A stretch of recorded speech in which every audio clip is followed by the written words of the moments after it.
Bismillahirrahmanirrahim.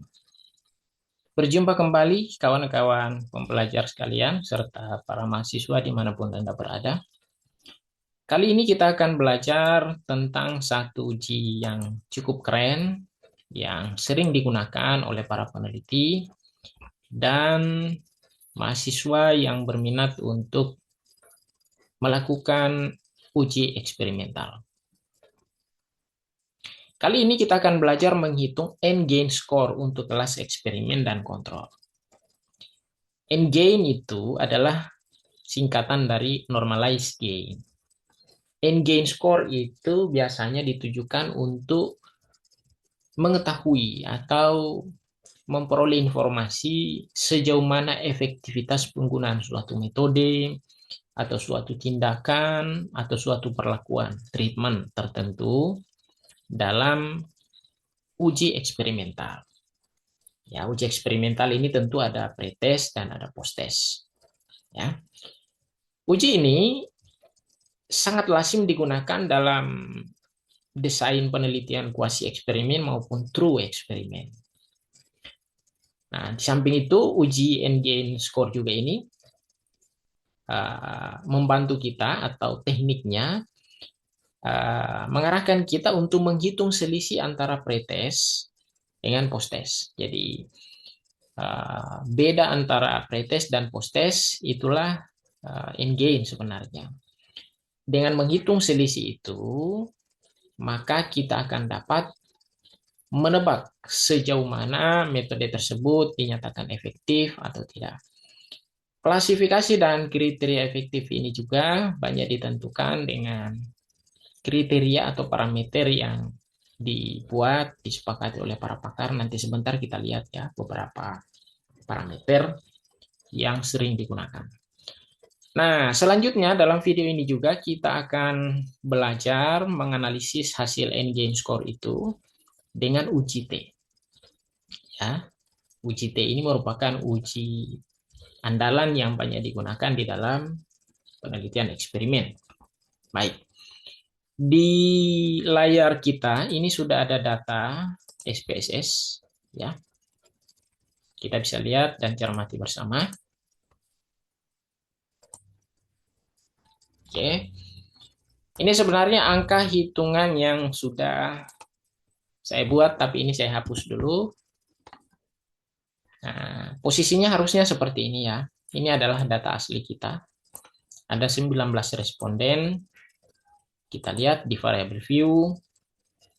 Nah, di sini ada values-nya. Kelompok 1 adalah eksperimen yang dapat perlakuan, kelompok 2 kontrol yang tidak dapat perlakuan.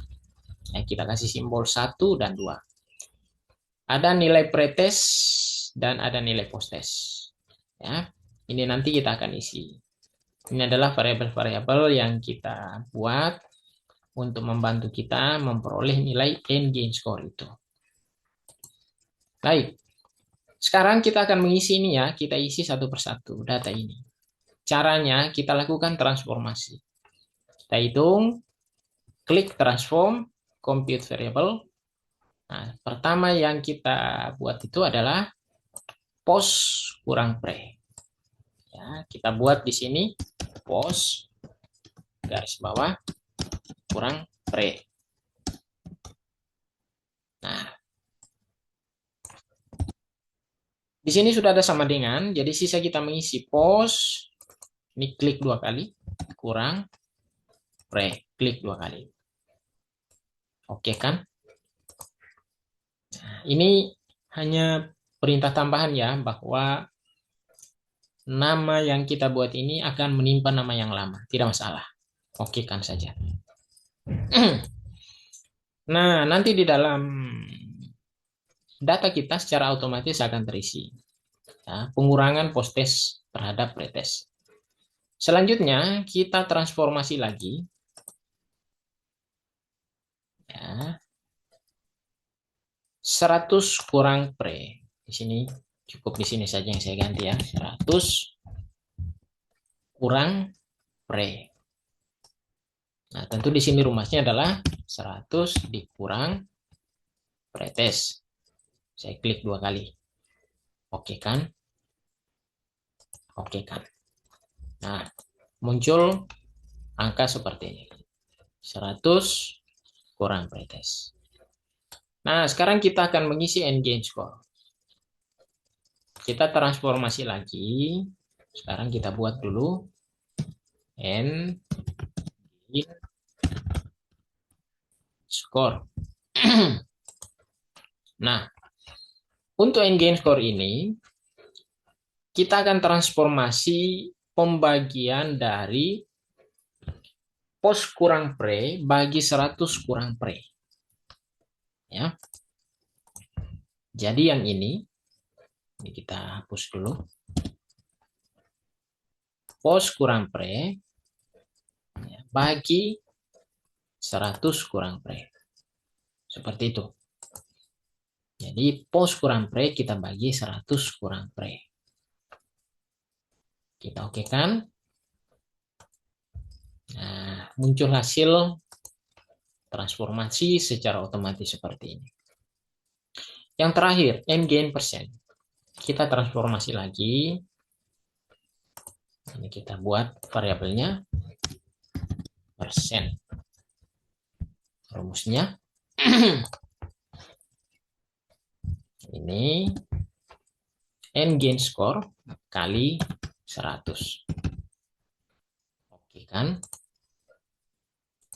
Nah, selanjutnya kita dapat angka-angka ini. Nah, inilah hasil transformasi data kita. Selanjutnya kita dapat analisis. Kita dapat analisis untuk melihat atau memperoleh informasi statistik deskriptif yang kita butuhkan. Ya. Caranya, ini kita analyze descriptive statistics, kita masuk ke explore. Ya. Dependent list ini yang kita masukkan. N-gain persen ini masukkan ke sini. Hasil persentase dari n-gain score tadi. Kelas atau kelompoknya jadikan faktor list. Cukup itu. Selanjutnya kita okekan. Ya, akan muncul hasil seperti ini. Nah, ini adalah output yang kita peroleh dari proses transformasi untuk menampilkan n-gain score hingga persentase n-gain-nya. Seperti itu. Nah, dua hal yang kita perlu cermati ya di deskriptif ini. Untuk eksperimen, nilai min-nya itu 43,59 sekian-sekian. Ya, minimum dan maksimumnya ini terlihat. Ya, seperti ini. Untuk kelompok kontrol, nilai min-nya 26,56 sekian-sekian.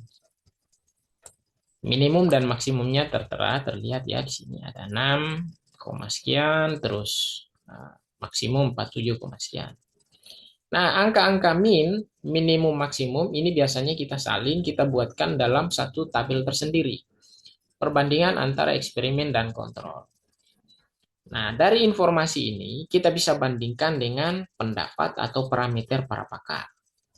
Para pakar itu banyak menentukan parameter-parameter n-gain score seperti saya tampilkan ini. Ya. Ini salah satu tafsir atau parameter yang banyak digunakan oleh para pakar. Nah, tadi n-gain score kita ada yang kurang dari nilai rata-ratanya, kurang dari 40. Kalau kita prosentase, karena itu bisa langsung kita prosentase. Ada juga yang 47 sekian-sekian, dibulatkan 48 lah ya. 40 sampai sini. Jadi kategorinya tidak efektif dan kurang efektif. Nah, itu informasi awal yang kita bisa peroleh dari analisis n-gain score ini. Kita kembali ke data kita. Nah, ini adalah output yang kita peroleh. Adapun tambahan di bawah ini adalah informasi-informasi pelengkap secara deskriptif terkait dengan n-gain score tadi. Ya. Nah, ini juga bisa kita analisis lebih lanjut. Kita bisa berikan penjelasan-penjelasan tambahan pada temuan-temuan atau pembahasan hasil penelitian kita. Seperti itu. Baik. Nah, informasi terkait N-gain score ini dan hasil-hasil yang kita peroleh, ini kita bisa tindak lanjuti, ya, kita bisa tindak lanjuti dengan menganalisis menggunakan uji normalitas dan uji T. Nah, untuk uji normalitas, itu caranya seperti ini. Kita lanjutkan analisis kita. Ini kita sudah memperoleh hasil. Analyze, descriptive statistics, kita masuk kembali ke explore. Ya, seperti ini, tetap kita masukkan N-gain persen ini, atau saya reset dulu ya. N-gain persen ini masukkan di sini, kelas kelompok masukkan sini. Ya. Nah, kalau sudah, maka pilihan kita selanjutnya adalah menentukan atau memilih dan mencentang normality plots with test. Kita kan ingin melihat normalitasnya ya. Kita masuk ke plot sini. Kalau di statistik tidak perlu ya, tidak perlu di otak-atik. Cukup di sini kita masuk plots yang kita centangin. Normality plots with test. Itu saja yang kita centang. Continue. Oke kan. Nah, akan ada hasil yang ditampilkan seperti di bawah ini ya. Nih. Test of normality. Nah, kesimpulan yang kita bisa tarik dari uji normalitas ini, sebagaimana telah kita pelajari pada video-video sebelumnya, bagaimana menjalankan, memaknai uji normalitas, secara sederhana kita bisa simpulkan bahwa melalui test of normality ini terlihat jika data kita sesungguhnya berdistribusi normal. Kenapa kita nyatakan seperti itu? Karena data dinyatakan normal jika signifikansinya itu lebih besar dari 0,05.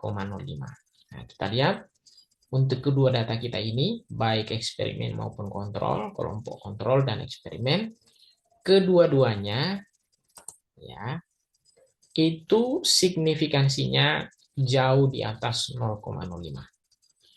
Nah, kita lihat yang Shapiro-Wilk ini. Untuk eksperimen signifikansi 0,527. Kontrol 0,267. Artinya ini jauh melampaui atau di atas dari 0,05. Seperti itu.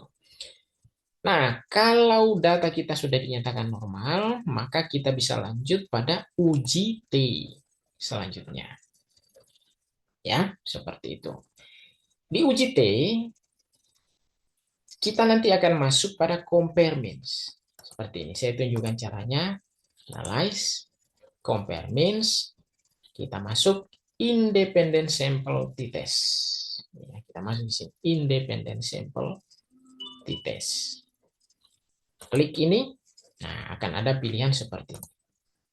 Ya. Nah, pada pilihan ini. Oh, sorry. Kelihatan tidak ya? Oh, baik. Nah, pada pilihan ini, kita nanti akan memasukkan N-gain persen kita ya, dengan kelompok lagi ke dalam slot itu. Kita masukkan kembali N-gain persen, masukkan ke test variable, dan kelas atau kelompok masukkan ke sini. Nah, ini ada instruksi tambahan ya, define groups. Grup 1 kasih kode 1, grup 2 kasih kode 2. Karena memang kelompok kontrol dan kelompok eksperimen tadi ya, eksperimen kelompok 1, kontrol kelompok 2 grupnya. Continue. Setelah itu kita execute. Nah, akan tampil tabel seperti ini. Ya, tabel seperti ini. Nah, ini kita bisa maknai dari uji T yang kita peroleh, dapat kita Simpulkan bahwa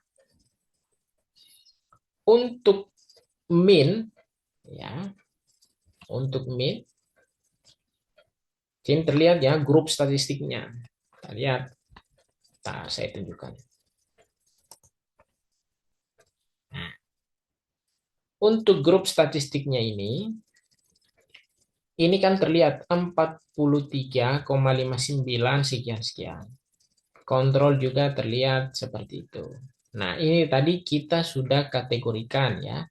Ini kurang efektif, ini tidak efektif. Ya, seperti itu. Nah, untuk uji T, ini dapat kita lihat signifikansinya. T-test ini ya, untuk ini. Signifikansi T-test. Nah, hipotesis kita dinyatakan diterima kalau nilai signifikansinya kurang dari 0,05. Di sini dinyatakan kurang dari 0,05. Nah, oleh karena itu, maka hipotesis, jika kita membangun hipotesis kita dapat diterima. Kalau ada dua, berarti hipotesis alternatif kita diterima dan hipotesis nol kita ditolak. Seperti itu. Begitu cara memaknai hasil endgame score yang kita lanjutkan sampai pada uji T. Kalau kita membandingkan uji T ini juga dengan T tabel boleh.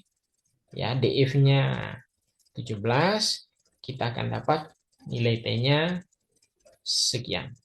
Kita akan bandingkan dengan T tabel. Seperti itu. Tentu sampel kita jumlahnya tadi kita sudah dapatkan ya informasi di awal. Nah, jumlah sampel kita itu ada 19. 11 tambah 8. Seperti itu. Ya, 11 tambah 8. 11 tambah 8. Oke, berarti 19. Itu bahan dan materi belajar kita kali ini. Semoga bermanfaat. Sampai jumpa, sampai bertemu di video-video pembelajaran selanjutnya. Terima kasih.